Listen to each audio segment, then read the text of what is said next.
All right. Today we're going to talk about how often you should pay your employees, or how often you have to pay employees. So as always, we want to look to federal and state laws to figure out what we need to do. At a federal level, there's no rule as to how often you have to pay employees, but they do say that you can't change your pay period willy-nilly. Like, there has to be a business reason. It should be a permanent change, and you can't do it just to avoid overtime. So then we look to the state level, and each state has their own laws as to how often you have to pay employees. And I can't cover all that here, but feel free to comment if you want some help. So I'll use Oklahoma as an example. And here, if you have non-exempt employees, you have to pay them at least twice per month. So that means that you could do semi-monthly, bi-weekly, weekly, daily. No one wants to do daily, but you could do it and you'd be in compliance. So now you know what you can do. How about what would be best? So starting at weekly, there are some businesses where it's pretty much required for them to be weekly in order for them to be competitive. I know trucking is one of those businesses. So trucking folks, they're going to do weekly. They have to compete with their competitors. If you aren't in one of those businesses, though, I would suggest steering clear of the weekly payroll, just because it is a lot of work. Every single week, you're having to collect time and do data entry, and there may be some errors each week that you have to deal with, and every time you get done with payroll, you're doing it again. So unless you have to, I would say probably don't do weekly. Now, employees love it. They get a check every single week, which they like.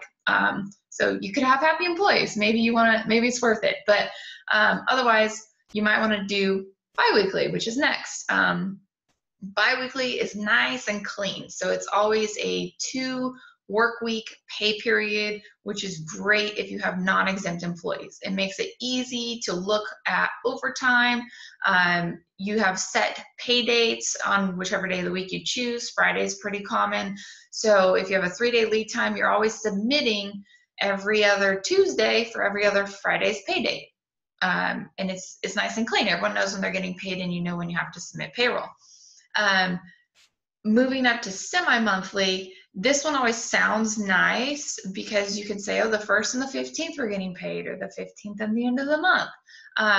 But just be aware that those days may fall on a weekend or holiday, which will not only affect your pay date, but also your processing date. So you may end up having to submit, 5 to 7 calendar days prior to a pay date in order to be 3 business days prior to a pay date. And you'll always have to be looking at the calendar to see when your pay dates are going to be and when payrolls due, because those dates can fall on any day of the week.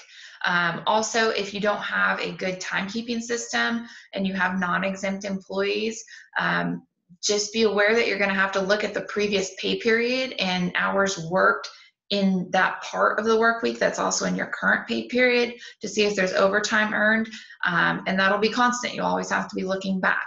A lot of timekeeping systems have that capability, and if you have a timekeeping system, it should be easy peasy. But if not, just be aware that that's also a condition of the semi-monthly payroll. You have 2 journal entries per month with the semi-monthly. I know accountants like that. In that respect, it's clean. And then moving on, monthly payrolls, those are really good for S-Corp owners that just want to give themselves a check once a month.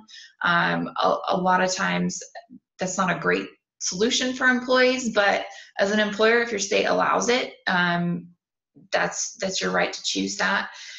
And then every once in a while we get quarterly payrolls, but that's not very common. So again, federal, there's no rule, but you can't just arbitrarily change your pay period all the time. States have their own specific rules, so you need to check with your state to see how often at minimum you have to pay employees, and then go from there to see what your options are and decide what will work best for your business. So again, if you have any questions, or if you want us to help you out with your state-specific rules, just comment below. And please like us on Facebook. We're likable people.